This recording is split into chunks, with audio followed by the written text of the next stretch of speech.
Je pense très sincèrement que le vélo a pleine place actuellement sur la métropole et notamment, je dirais, sur la ville de Marseille, qui doit rattraper quand même aussi également dans ce secteur-là un retard plutôt considérable en termes de transport en vélo. Ne serait-ce qu'il suffit simplement de se déplacer dans les grandes villes européennes ou dans les grandes villes du monde pour se rendre compte que nous sommes vraiment, vraiment à la remorque de cela.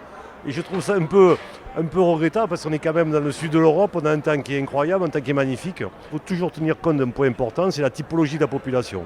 La typologie de la population de Marseille n'est plus celle que nous avions connue nous quand nous étions jeunes il y a hélas bien longtemps. Et cette nouvelle population est demandeuse de transport en vélo.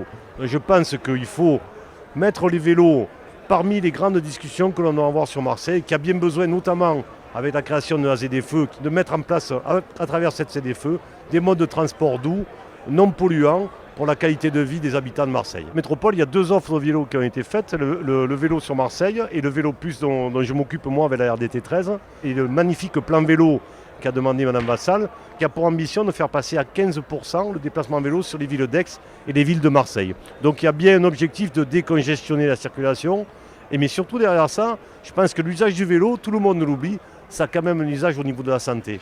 Et je pense que les déplacements en vélo, quand ils sont bien faits, ça va nous permettre d'avoir une appréhension sur la santé des gens. Et puis après, ça fait faire du sport, ça fait du bien pour tout le monde.